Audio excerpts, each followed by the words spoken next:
Good morning. How are you? This is Michelle, and you are listening to KPCALP in Petaluma, a free range radio and TV station. My name is Michelle Love, and this show is called Dynamic Change. And every Wednesday from 11 to 12, I do this show. And what I do is my certifications are as a wellness coach, a fitness trainer, self-defense instructor, and I have a degree in psychology. And so basically what I like to bring to the table for this show is many psychological, emotional patterns that can create blocks to your wellness. And I like to break them down of how they can kind of manifest within someone's experience. Because I think a lot of times in life we just get so used to a particular thing we've always felt, a pattern we've always done, and how that can kind of run our life. And so I like to break it down. I give examples. I make imaginary scenarios up with imaginary names of how this can play out in life and how you can become aware of it. Because sometimes I think we're kind of unconscious about it. We've gotten so used to doing it, and maybe it just, typically all this stuff, it comes from your childhood, so you've done it your whole life, from varying ages, right? So something that has been that ingrained into the psyche and the emotional makeup of a person and the behaviors, sometimes we're not even aware we're doing it. And so I like to really break down and give examples and provide the emotional context, the behavioral context, the inner dialogue for it, really give it some framework so we can understand how these things can look and feel. And because I think a lot of people have very similar experiences in life, and then I'd like to give you how you can heal it. I want to give you psychological techniques, emotional techniques. I give a lot of behavioral techniques. And I'm really about changing the way you think and your behavior. As a self-defense instructor, I have a very different approach to it. And I teach all the physicality of it, but I also teach the psychology and the emotional content within, feeling assertive, feeling safe, getting in touch with your personal power. So I really like to go to the many layers, because I think all of these layers are involved in our life. It's about the somatic content in your body, which means basically like your emotional baggage, how it lives in your body, how it feels, right? Because our body is memory. Trauma it like lives in your body with like a memory, right? And so you have that, and then you have your emotional experience of that. You have your inner dialogue of that. You have the way it affects your thinking, and then how you approach life. I mean, it's very interwoven. So if you want more information on me, you can always go to my website, dynamicchange.wellness.com. You can also email me there at dcwellness88@gmail.com, and you can see all the different kinds of classes and the ways I work with people, and to provide a creative approach to these things. So today I'm so excited, and I'm excited every show, but I love it when I have a topic where I'm like, oh, that's a really good one. So today I want to talk about self-sabotage and negative self-talk, and how it can become a thing that the experience can involve a lot of attachment to it. Because I think it can be a very pervasive, unconscious, not even aware it's going on, because you imprint on all these things as a child. And if this is something that develops, which I don't think everyone develops, but I think a lot of people do limit themselves.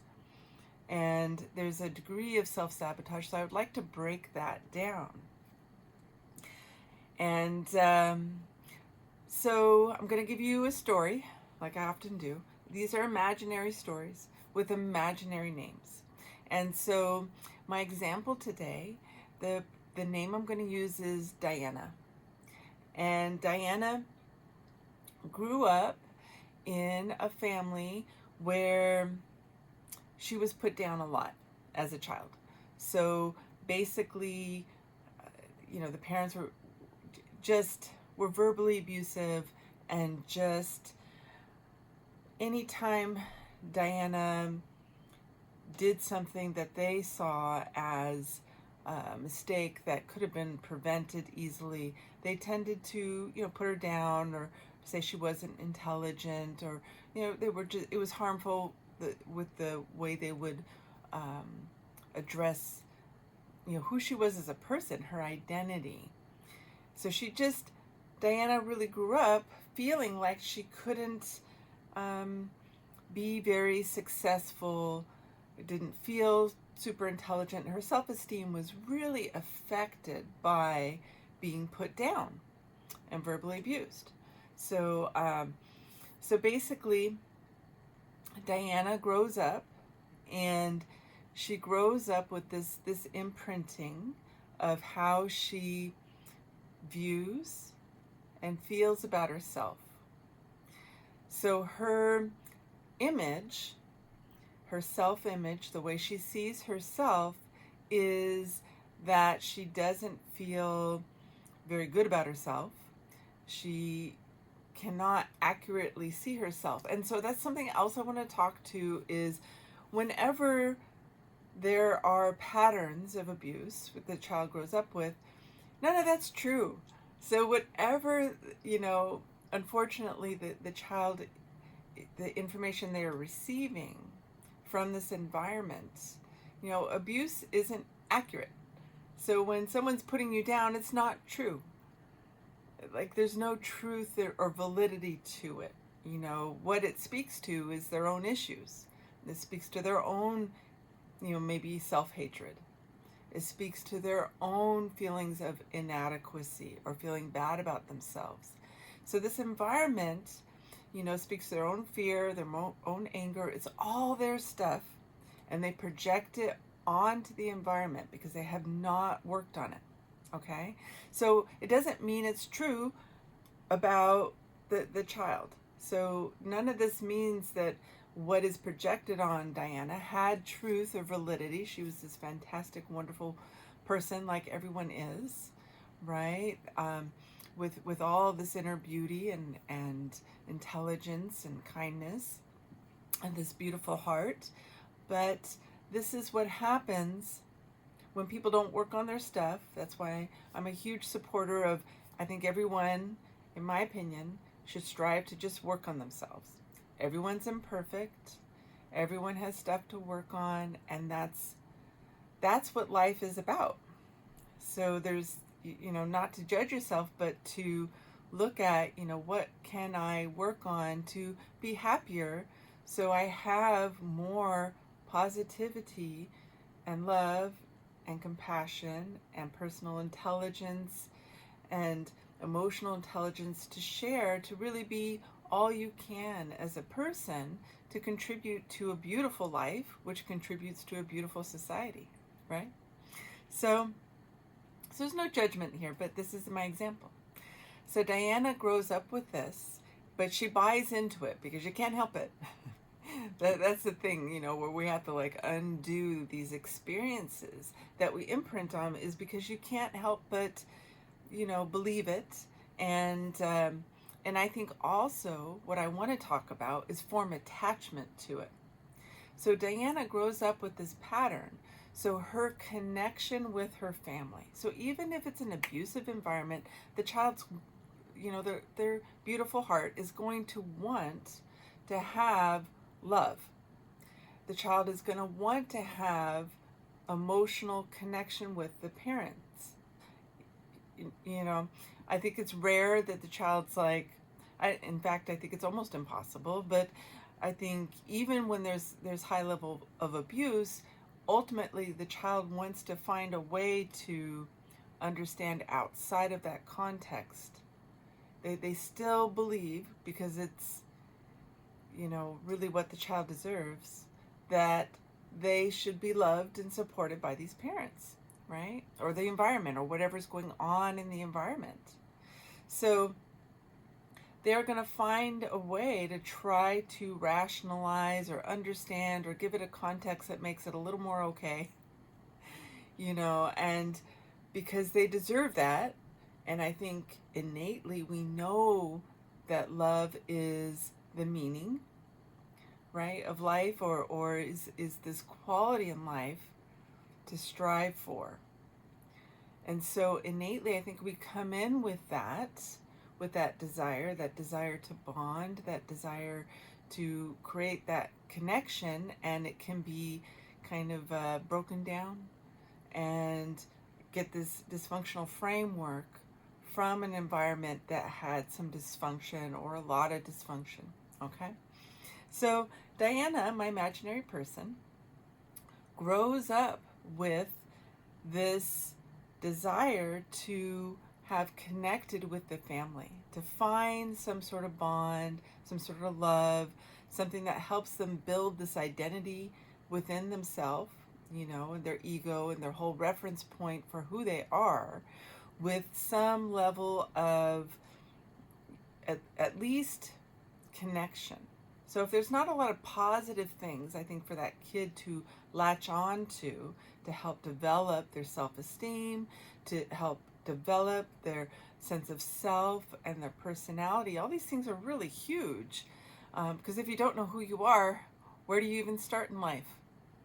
Okay, so if your personality is so, your sense of self, if your sense of self doesn't have a basis to build off of as a child, then there's kind of this, there's no firm footing to feel. There's no groundedness to feel. There is no stability to feel. There's no safety to feel. Okay? So Diana grew up with enough abuse to where she had a hard time just feeling like she was capable of doing anything, and her sense of self didn't develop well. Okay, let's say there was also domestic violence in Diana's home. So she was put down, verbally abused, and she witnessed and experienced domestic violence. So my imaginary person, Diana, grows up with this, really kind of intense childhood. And so there's a couple things that manifest from this experience. So Diana has a lot of negative self-talk, like a lot. She really doesn't have any positive self-talk. I think a lot of times, even when people have less severe childhood experiences, it's very common that we put ourselves down with this inner dialogue. And that's a drag. Can we just talk about that? That's not okay. I always say, life can have enough lessons within just life. And if we are hard on ourselves on top of that, can you imagine how difficult it can feel? So to unpack that, so to describe this, so she has all this negative self-talk that she bought into from the verbal abuse of just her self-worth is just not there. She just does not feel worthy of too much good experience, which, is a shame, and we want to talk about the healing of that, right? So, but to really, I think I really want to pay attention to the experience of a negative inner dialogue. Okay, and so it creates this image. Okay, and so there's a couple things I want to talk to. First, I want to talk to the attachment, and I think this is very profound things to talk about. Like, let's say Diana, why is she attached to, what is her attachment to this negative self-image? Okay, so the attachment to the experience as she grows up and everything, of always putting herself down in her mind and saying, oh, I can't do that, it's too hard, I wouldn't be good at doing this, and some people, they just have so much it even can translate into almost this inner hatred. And I hate to even say that word because that is terribly sad to me in my heart. But I want to talk about it because people have these experiences. Okay, so Diana, this imaginary person that I'm creating today, and again, my name is Michelle Love. You're listening to KPCALP in Petaluma. The show that I do every week is called Dynamic Change, and I'm talking about psychological, patterns and emotional experiences. I make up these stories about people to break down a pattern and how you can feel, how it can be manifested in life, how it can be expressed, and how we can work on healing that and undoing it with psychological and emotional techniques. So my imaginary person today, her name is Diana, and she grew up with domestic violence, being put down with verbal abuse, and also experiencing domestic violence herself, the physicality of it and the emotional qualities of it. So she grew up. My topic today, what I'm talking about, is self-sabotage, negative self-talk, and the attachment that forms to that. So Diana has this attachment. Now the reason, because this is what I like to ponder about, like, why is there attachment? Like, what is that image, that negative self-image that developed from childhood? Why is there attachment to that? What does it mean? What are the qualities of it? So it can be broken down, and Diana can become aware of it, and we can really start breaking down the texture of it, the layers of it. Okay, so her attachment to this negative, inner dialogue, this mental dialogue and thoughts and beliefs and emotions of she's not good enough, she won't succeed, she's not lovable, and just constantly, and I don't even want to say it because I think it's so sad. If I'm honest, I'm not going to give too many hateful examples because I like to keep it as positive as I can, but she's just always saying these things that put herself down, that hold herself back, that are self-sabotage. So when she wants to move forward in life, where she's like, wow, I have this person at work that I work with that I really, really like them, and maybe she has a crush on them. Maybe there's this person, Tom, at work, and Diana sees Tom, and she's like, oh, he just seems like such a nice person, and we laugh when we talk in the break room, and I know he's single, and she's like, I'd really like to go out with someone like that. The idea of it. But she has all these blocks in the way because she just, doesn't feel good enough or lovable enough to be with someone that's a nice person. So her self-sabotage is, she goes, well, but I'm just not good enough for him. Okay, this is what Diana believes. So then she's like, I'm gonna go out with Jack. And Jack's not a nice person. Jack's an alcoholic. He says demeaning things. He has those flavors of domestic violence. He puts her down.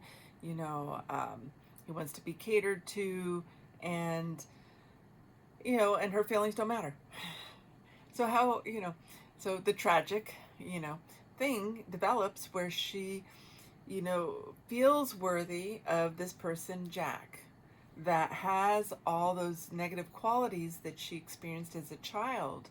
And so she, puts herself down with the negative self-talk, which, and tells herself she's not worthy. And she sabotages herself, even though she has this desire, this feeling of, I'd really like to be with someone like Tom. Oh gosh, I will be so lucky to be with Tom. But she self-sabotages and says, well, even though she recognizes it, which is so powerful just to recognize it sometimes, right? And she's like, but I'm not That's not what I can ever have in my life. This is what Diana believes. And she's like, I always have to be with someone like Jack. So this self-sabotage of stopping this fantastic, beautiful idea that of course Diana deserves, everyone deserves someone like Tom. We love those Toms, like she really, that is so powerful, but she stops it, okay? So the attachment to the pattern of the self-sabotage is what I want to talk about. So this self-sabotage develops because her child wanted to have some sort of framework to relate to that builds the identity, builds the sense of self and everything. So it becomes this emotional desire to make sense of the abuse and to, I think, to try to find some sort of love connection. So there becomes this attachment, almost this attachment that develops because of that desire. So Diana's trying to find some way to translate this environment, this abusive environment that she grew up in, with some sort of love connection. So there's like this comfort and at least the familiarity for Diana of the abuse pattern. And the identity, the personality, the sense of self gets interwoven and built within the scaffolding of the patterns of the abusive, dysfunctional, domestic violence experience. So there's this familiarity that, because then Diana's like, well, okay, so I'm talking about her deep internal process, okay? So Diana's, this imaginary person I made up, her deep internal process has a couple layers. So the unconscious layer, and with PTSD, okay, and trauma, there is this unconscious quality that I think is not accessible, that is almost like you're asleep. You can't quite get there, right? So, but I'm talking to that. I'm talking about the subconscious, what happens in the subconscious. So the subconscious is almost relieved to try to find a way to cope, right? There can be disassociation, this leaving of the body, this checking out in order to handle the painful experience, because it's just too painful, right? So there's this checking out quality, this numbness, right? So this desensitization to that level of abuse, because A, it's too painful to be 100% present for, which is completely understandable, okay? B, there is this trying to grasp for a way to like adapt and develop some sort of resilience to it, some sort of defense mechanism, right?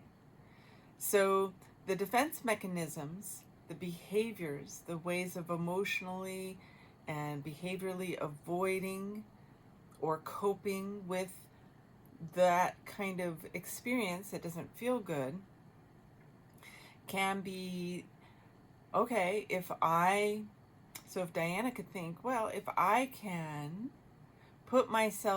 keep myself put down, I know what to do with that.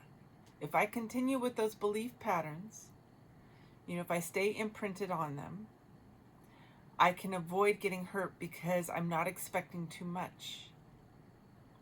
How's that? So if Diana is always reaching for the familiar, the pain, that pain is comforting because she's familiar with it. She knows how to try and cope with it. There's like a numbness that goes with that. So this, I think the PTSD, the deep somatic emotional baggage within the body, is this checking out, this numbness, dissociation to it, where you dissociate and everything. So there's almost like this cocoon. And I want to say, where does the inner child, the emotional body, the psyche, whatever you want to call it, go? Where does it go? So to compartmentalize, where does it go? So let's say it goes deep, deep, deep within the self. Or sometimes it leaves the body, and so it's like you lose a part of yourself. Okay? PTSD can kind of, make us feel fragmented, and I think it can be a very real experience. I know it is. So, so Diana, where does she go? So she goes into this part somewhere within herself where she tries to hide and make herself really small. And then she puts numbness, the PTSD creates this numbness cocoon around her so she can feel buffered from the pain and kind of check out from the pain. But it's also this attachment to the familiarity that actually has a weird sense of almost safety, because she knows how to check out with that type of pain. She knows where to go. She knows, and it's attachment to, I believe, the inner child trying to find some sort of weird attachment, like if I stay attached to this pain, somehow I stay attached to the parents. And if I stay attached to the parents, even though they weren't showing a whole lot of love for her to attach to, right? Some healthy attachments there. She's like, at least I can somehow be connected to that desire for the love that was never found.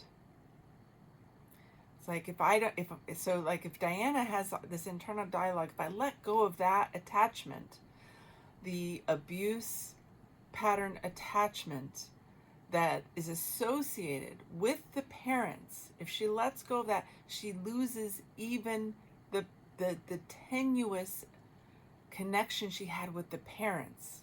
You know what I'm saying? Like the psyche, the inner child's like trying to find some sort of stability. So this idea of attachment is like, well, at least I had that, because there's so much she didn't get. She didn't get the love. She didn't get someone to hold her or tell her how fantastic she was. And again, that's a tragedy, right? She should have gotten all that love. She's worthy of all of that. And the parents, just had these issues. And we have compassion for the parents. Let's try to, everyone, there's so much of this in the world. So the parents need to heal. These patterns need to heal. And that's why I do this show, is let's try to have compassion for all of it, but let's break this down, okay? So her attachment to the pain is, at least that is a connection. So the pain becomes the connection, because there was nothing else to latch on to, okay? So her deep connection to the negative self-talk, putting herself down, sabotaging her life, is because it creates some semblance of something for her to try to find attachment to have some sanity. I know it's twisted, but I'm saying I think this is really, I was really thinking about this pattern, like, what's the bottom? I love to get to the bottom because I want to figure out how to heal all these things. Because I write, I'm a writer, and I'm a heavy, heavy thinker. And I love to look at the, what is the bottom line that keeps people stuck in these patterns? Because I want to work towards freedom for everybody and happiness. I would love to see that. So, this attachment to the pain, I think is just trying to make sense of the chaotic kind of insanity of growing up in that environment. It's so damaging, right? So Diana is desperately attached to this pain to try to make sense of it and to try to make sense of her way of her identity in life, her way of relating to life, relating to love, interacting with the world, so it's so deep, right? So my imaginary person, Diana, is with this man, Jack, and her attachment to this abuse pattern. So her inner dialogue is just constantly putting herself down because it feels safe. She has this cocoon, this PTSD cocoon, right? That gives her some numbness, allows her to dissociate, which gives her some relief.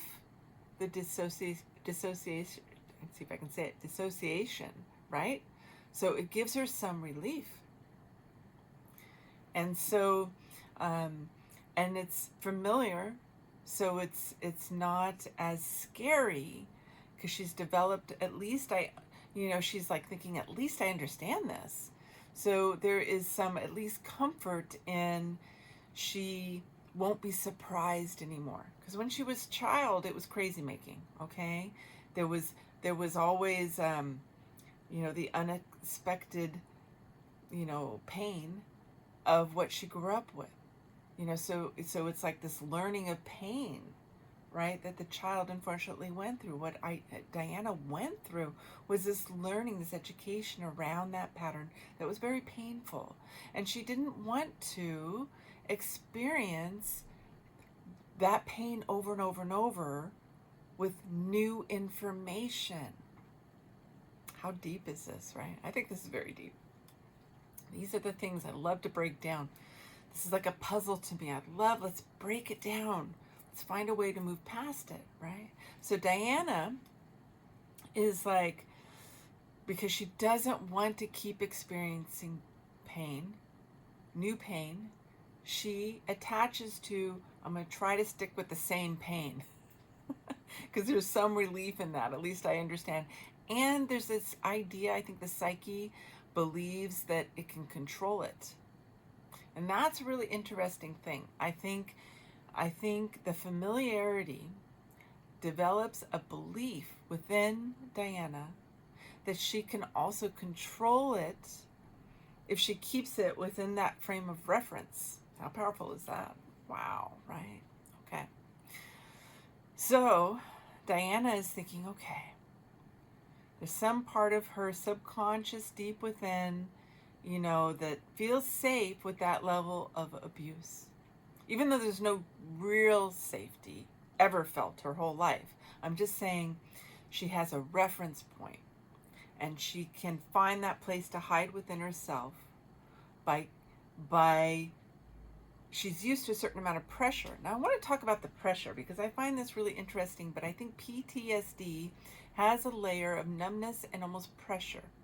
And this reminds me of kind of, when I've talked about autism and I've talked about, not that I'm the expert on autism, but I've done a lot of working with people on the spectrum and people with autism and people in my life that were on the spectrum.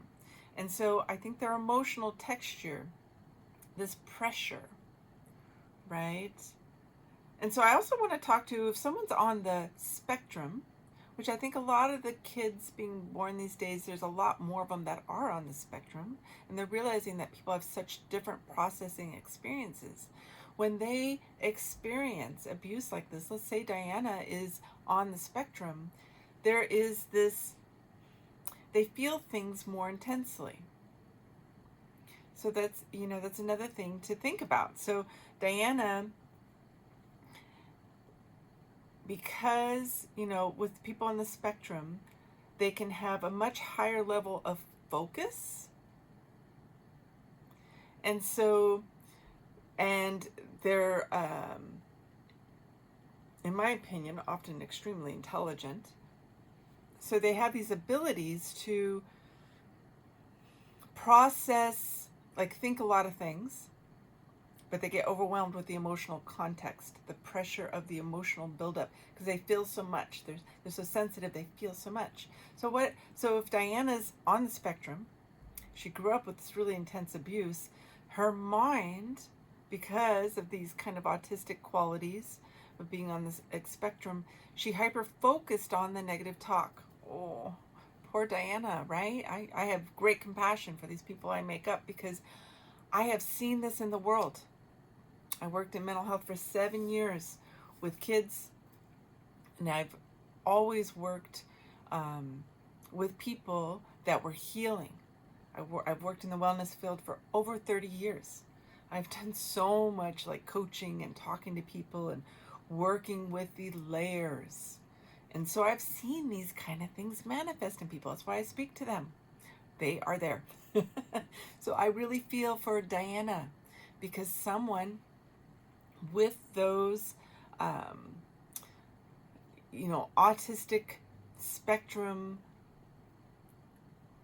kind of neurological makeup, right, could have the ability of hyper focusing on those thoughts, because a lot of times their minds are very busy. These are very intelligent people. So these negative self-talk, the poor thing grew up with all this like being put down terribly.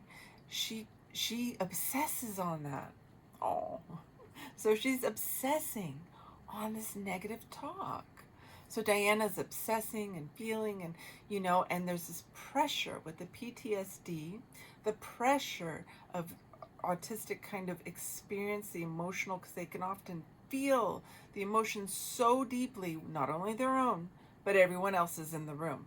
So she grew up with the domestic violence texture of pressure of the emotional feeling. She can feel its negativity. So Diana has this experience that she has felt. So what I want to speak to now is that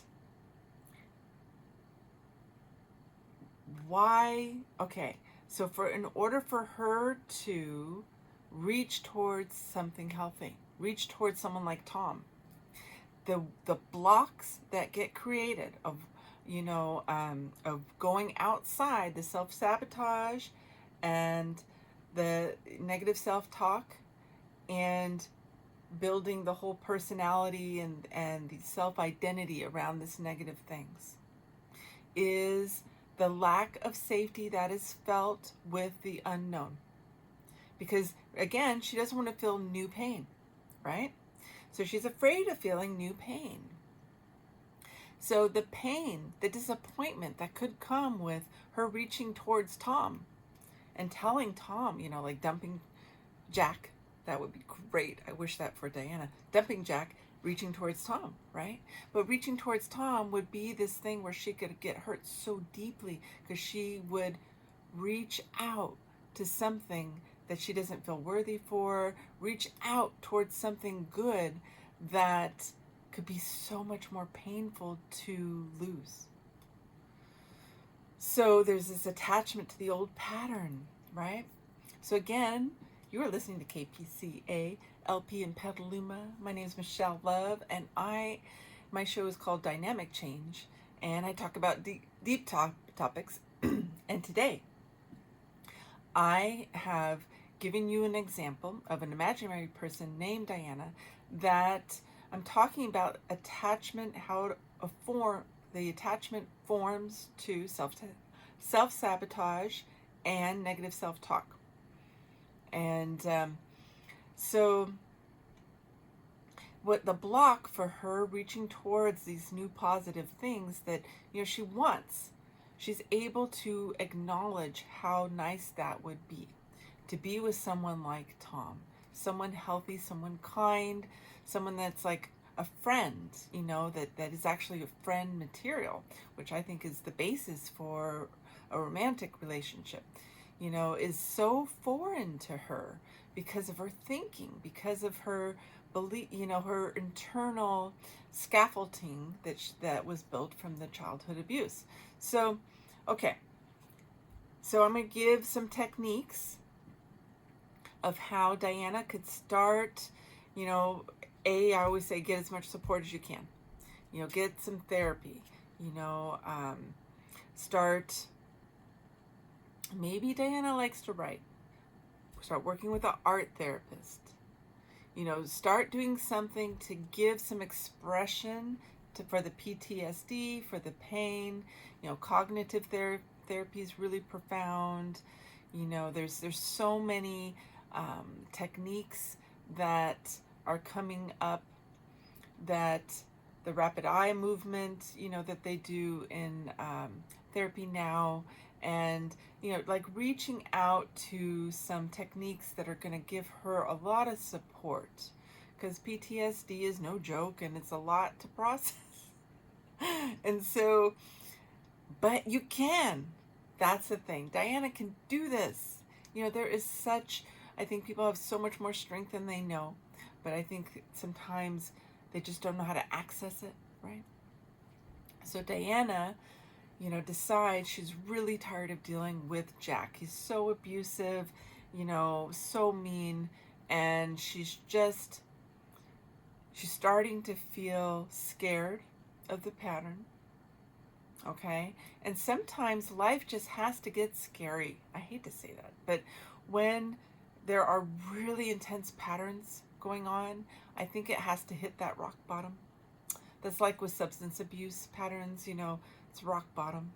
And the good news about when you get rock bottom is it can really launch you forward into healing, because that was like, Diana decided that's enough. That's enough. Maybe he got really scary one night and she felt like her life was threatened. It wasn't just physical abuse or, all this yucky, verbal abuse and everything else. It became where she actually felt she could die. And Diana was like, okay, it's do or die here. I do not want to die, so I got to do something else, right? So she's like, I got to figure this out. So she decides to move to another, maybe she just leaves town. She moves. She has a friend that lives, 2 hours away. She decides to move. She's like, I got to figure something out. I got to figure this, like, I'm going to die if I keep doing this. Okay, so she moves 2 hours away. She moves in with her friend that she's known for a long time. Good friend. And she, checks herself into therapy, and she's doing some, supportive techniques for PTSD. And she's not dating, which is a really powerful tool, to really just be by yourself. Very powerful tool. I highly recommend, just being by yourself. No sex, no nothing. Just focus on yourself until there's strength, right? So Diana can just only work on herself, give all of her energy to herself, to her healing. Okay, so she does some art therapy, she's doing some yoga, she's took a breathing class. She found this amazing therapist that specializes in PTSD, and so she's doing several things for herself, and it's starting to open things up. So I think some really powerful tools are writing down negative self-talk. Like, just write it all down, and then see the lie in it. And I think it can be tricky to see, but if you can look at it and say, okay, that was their dysfunction. It wasn't Diana's dysfunction. This was the parents and their issues. So she can speak to the inaccuracy, how it was untrue. So if really, okay, they said this, that, I would never amount to anything. Now she can write, I'm really great. I'd love to do writing, kind of assignments to give yourself, and you can talk about it as you do it. The physicality of writing, of thinking about it, talking about it, and then drawing about it. So let's say the art therapist. I've studied some art therapy. So let's just say there was a whole breaking down of this with the art therapist, and the art therapist said, okay, first we're going to work with your therapist. Your therapist wants you to write down all the negative self-talk, all the beliefs that developed, right? So Diane writes them all down. And then the therapist says, now I want you to write how it's not true. Like, if you were outside of this situation, and this is your best friend, and you see them grow up with this stuff, are you going to tell your best friend that that's true? This list of yucky things that are just the parents, like, their own wounding. And I think what's another really powerful way is to even first write about the parents. So the therapist has Diana first write about the parents. Okay, let's put mom down and let's break it down. Mom grew up with this. Mom, obviously didn't feel good about herself. There was a high level of abuse when she was a child, and she had a lot of internalized anger because no one ever gave her a place to heal around this, and she didn't know how to do it. So write that down, because once you get this insight, and Diana had to work with her inner child to kind of talk with the inner child, look at the honesty of what it really was. So first break down mom, then break down dad, break down anyone else that needs to be broken down. Okay, and then this person grew up with this, and this is their issues, why they developed. See, this explaining of the story of how it develops helps the inner child. If she communicates with her inner child, the one that's numbed out, stuck in the PTSD and everything else, and communicates to that inner child as a parent. So Diana becomes her parent to her own inner child and says, look, I'm the adult now. You don't have to feel responsible for their feelings. And you don't have to believe what they said, because we can see why they said it. And it was their own baggage, their own emotional issues, their own dysfunction that had nothing to do with Diana. So if you can break that down, the therapist breaks it down with her. And then she has her as an adult, as a parent her own inner child and start working on communicating with her inner child. So she goes to the therapist, the art therapist after that. They're working together. She has the psychologist she's working with, and they're in cahoots with the art therapist. I love this kind of stuff, right? So double team. So the art therapist is then having her draw about it, what they talked about in session of labeling the parents. So then she lets it, her inner child express it through the art therapy. How did she feel about dealing with parents like this and their behavior? So then she gets to start, do some art therapy around it to bring up the subconscious. So I think a way to really access the subconscious is working like, art, working with, expression. It's a way to bring it up. And it feels safe, right? Sometimes it's a little scary for the inner child to like put it into words, right? So it's bringing some of this up, giving it an outlet. So she does all this drawing, and then the therapist says, when you're done, when you're ready, when your child is like, okay, we got it all out, and your inner child, and you're going to give permission to your inner child to let it go. We're going to let your inner child rip it up. I love burning things. Then go burn it in a safe way, and do this cathartic thing, right? Of releasing, of seeing it burn and seeing it go away, or bury it, right? So then the next week she goes back to the therapist, and the therapist has Diana write about how it's untrue. All these things we wrote about the parents, broke that down, so there's understanding around that. Now the therapist has Diana write about, what belief systems they projected onto Diana that is like involved with her self-talk and her identity that she imprinted on, that she bought into, that she built her sense of self upon. And so the therapist says, okay, let's, write down how that's not true and what is true, which is going to be challenging for Diana, to be able to see herself in any positive light, unfortunately, right? But the therapist is like, you're powerful.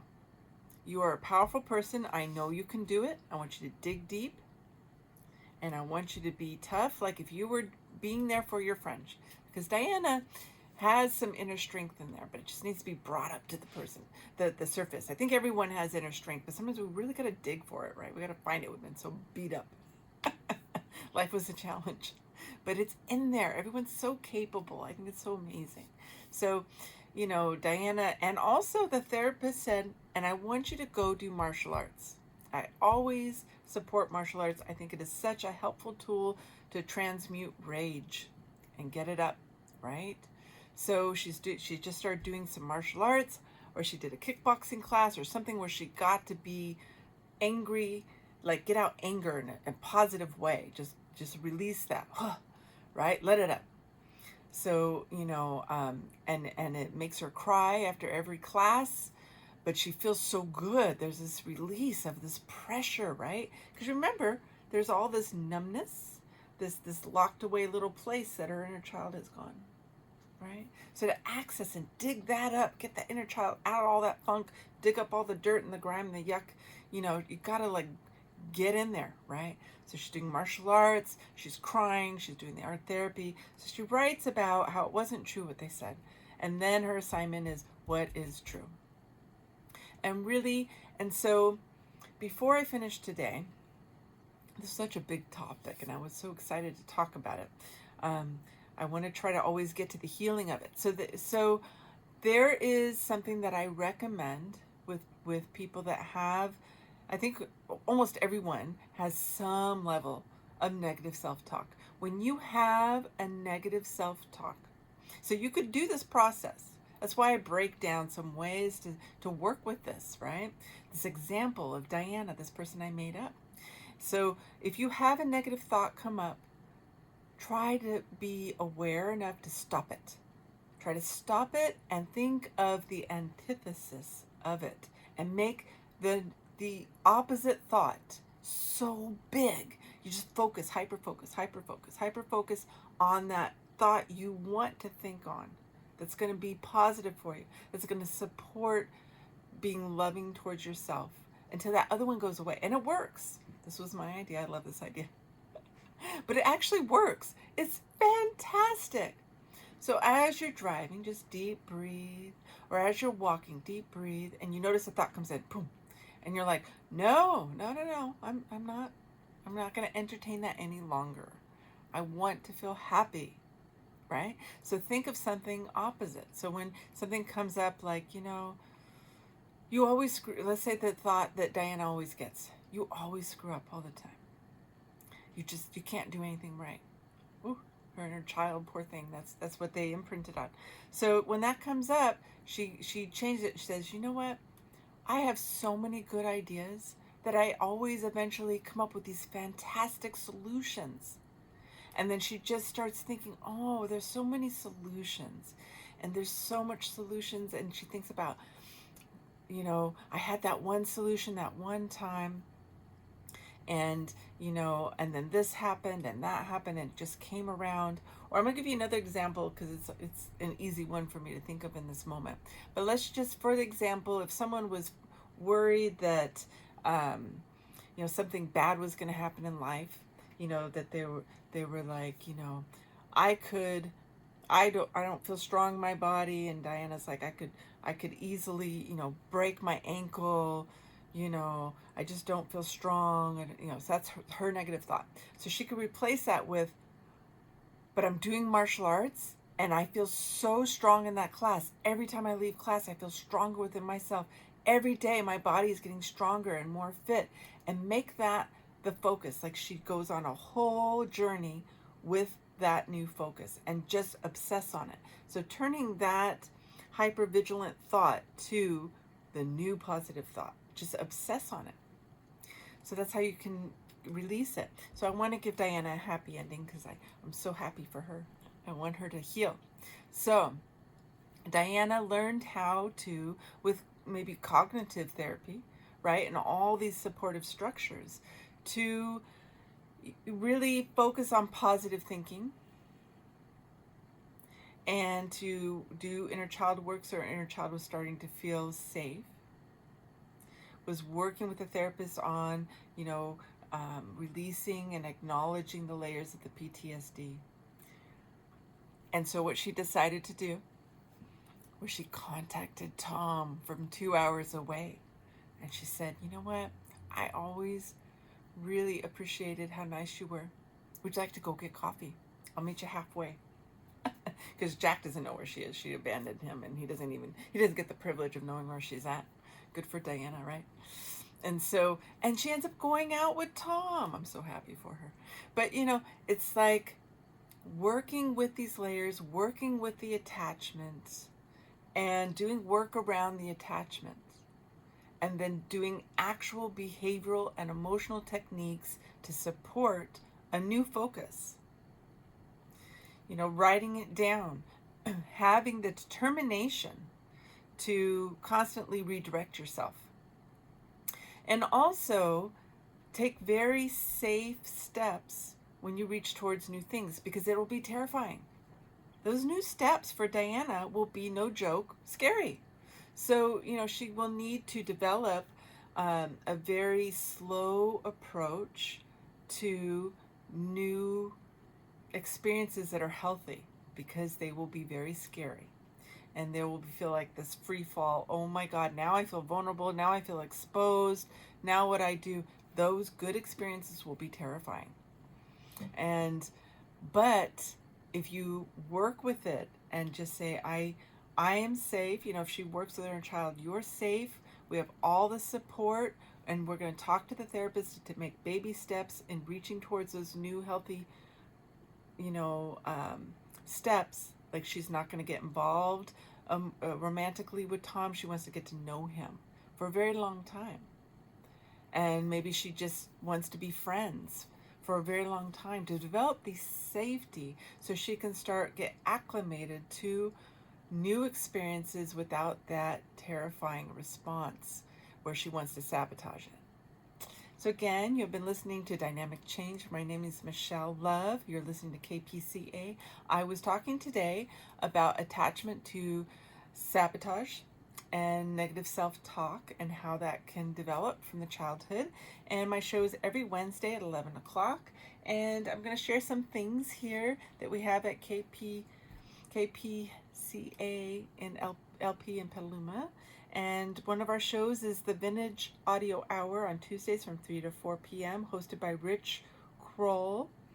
And it's a compilation focusing on singer-songwriters, including rock and the eclectic side of country music, featuring artists from Dave Alvin to Warren Zevon.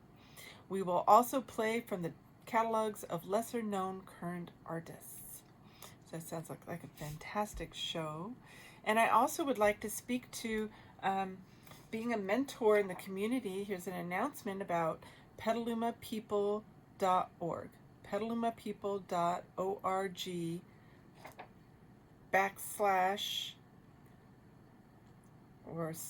I think it's /mentor, MENTOR -me. petalumapeople.org /mentor -me, where you can mentor a kid in the community. And I think that's fantastic work, and working mental health with kids for over 7 years. I've always done outreach work, and I think it's just so rewarding and so meaningful, and helps everyone. Helps the community grow, helps these kids develop into people that, got some support, and helps everyone be, as strong as possible within themselves. I highly recommend it. So be a mentor. It's 100 mentor match campaign. It's September 15th through September 17th. Join us in our goal to recruit 100 new mentors. And this kid speaks to it. My mentor taught me that it was okay to be myself, and that I could be brave enough to put myself out there and to step outside of my comfort zone. And she was of the class of 2022. So the phone number for this is 707-765-8488, extension 108. 707-765-8488, extension 108. So being a mentor, I think, is so rewarding. It'll just heal your heart, and really is so meaningful. So I enjoyed speaking with you today.